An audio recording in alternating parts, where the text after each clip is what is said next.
السلام علیکم ناظرین، K4 نیوز کے ساتھ میں ہوں آپ کا میزبان خرم شہزاد۔ ناظرین، میں اس وقت موجود ہوں لکھو ڈیر کے علاقے یاسین گارڈن میں۔ میرے ساتھ موجود ہیں حافظ محمد کونین سید۔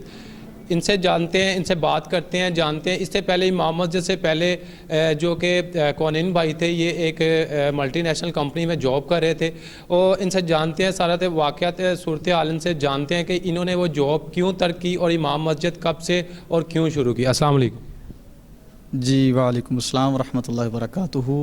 آپ کی محبتوں کا شکریہ۔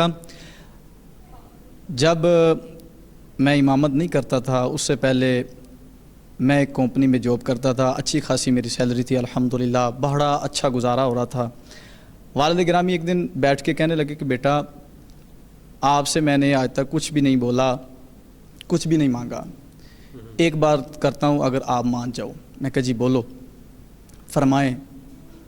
کہنے لگے کہ آپ وہ کام کرو جو آپ کے بڑے بھائی کام کرتے ہیں، یعنی آپ امامت و خطابت کا سلسلہ جو ہے نا وہ شروع کرو۔ میں کہنے لگا کہ ابا جان بات یہ ہے کہ یہ کام بڑا مشکل ہے، میری اچھی خاصی سیلری ہے، بڑا اچھا گزارا ہو رہا ہے الحمدللہ، تو مسجدوں میں جو تنخواہ ہوتی ہے نا امام مسجد کی بڑی معقول ہوتی ہے، بڑی معقول ہوتی ہے۔ 5,000 8,000 5,000 پر بھی میں امامت کرتا رہا ہوں معاوضے پہ۔ تو پہلے امامت میں نے کر کے چھوڑی ہے اسی وجہ سے کہ گزارا نہیں ہوتا۔ مجھے کہنے لگے بیٹا میں آپ سے خوش تب ہوں گا کہ آپ امامت کرو گے، تو قرآن پڑھاؤ گے، نماز پڑھاؤ گے، میں آپ پر پھر راضی ہوں گا، پھر خوش ہوں گا، کیونکہ ہمارے خاندان کا جو کام ہے نا وہ مسجدیں بنانا، مسجدیں آباد کرنا، دین کی خدمت کرنا، بچوں کو قرآن پڑھانا، دین کو پھیلانا، یہ ہمارے باو اجداد کا کام ہے، ہم سید ہیں، تو یہ اگر ہم نہ کریں گے تو کون کرے گا یہ کام؟ تو میں نے کافی ہیلے ویلے کیے، لیکن وہ کہنے لگے نہیں بیٹا میں راضی تب ہوں گا آپ سے اگر آپ امامت خطابت کرو گے، بچوں کو قرآن پڑھاؤ گے۔ تو میرے ذہن میں اس وقت یہ بات آئی کہ نبی کریم علیہ السلام نے فرمایا کہ اللہ کی رضا میں، باپ کی رضا میں اللہ کی رضا ہے، اور باپ کی ناراضگی میں اللہ کی ناراضگی ہے۔ تو میں کہنے لگا جی ٹھیک ہے الحمدللہ آپ کا حکم میں مانتا ہوں، کیونکہ آپ اگر ناراض ہو گئے تو میرا اللہ مجھ سے ناراض ہو جائے گا۔ تو میں نے ان کا حکم مانا، میں امامت کے لیے اپنے آپ کو دین کی خدمت کے لیے میں نے پیش کر دیا۔ تو جب امامت کا سلسلہ شروع ہوا تو تنخواہ بڑی معقول، بڑی معقول، ایک جگہ پہ مجھے 5,000 روپیہ دے رہے تھے آج سے 6 سال پہلے۔ اس سے پہلے جہاں پہ آپ جاب کرتے تھے آپ منتھلی کتنے ایکسپینس تھے؟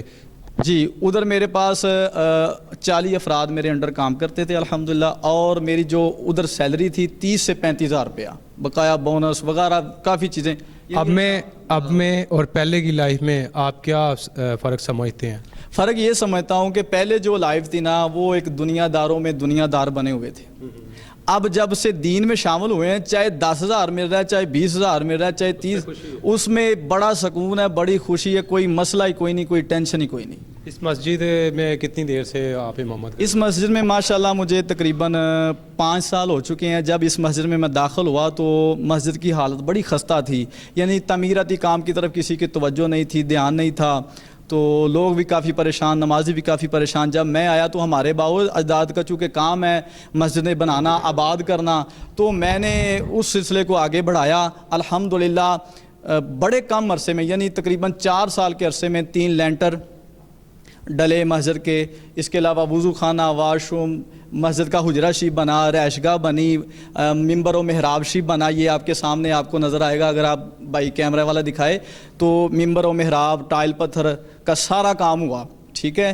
بس میں تو یہ کہتا ہوں کہ اکیلا چلا تھا منزل کی طرف، دوست ملتے گئے، کارواں بنتا گیا۔ جب میں شروع ہوا ہوں نا اس کام کے لیے تو پتہ نہیں کہاں کہاں سے دوستوں نے، بزرگوں نے، میرے علاقے کے لوگوں نے، میرے نمازیوں نے، میرے مسجد کے انتظامیہ نے میرے ساتھ بڑا پیار کیا، بے انتہا پیار کیا کہ آج اس کا صلہ یہ آپ کو نظر آ رہا ہے۔ نوجوان نسل کو کیا میسیج دینا چاہتے ہیں؟ میسیج یہی دینا چاہتا ہوں کہ خدارہ دین کی طرف آ جائیں، دین سے وفا کر لیں، اپنے والدین کا ادب و احترام کر لیں۔ سب سے بڑھ کے بات یہی ہے کہ اگر آپ اپنے والدین کا ادب و احترام کریں گے، ان کی خدمت کریں گے، نماز قرآن پڑھیں گے، تو انشاءاللہ آپ کی دنیا بھی سنور جائے گی اور آپ کی آخرت بھی سنور جائے گی۔ سر آج کل ہم نے دیکھا ہے کہ بہت زیادہ دین کی طرف رجحان بچوں کا کم ہو گیا ہے،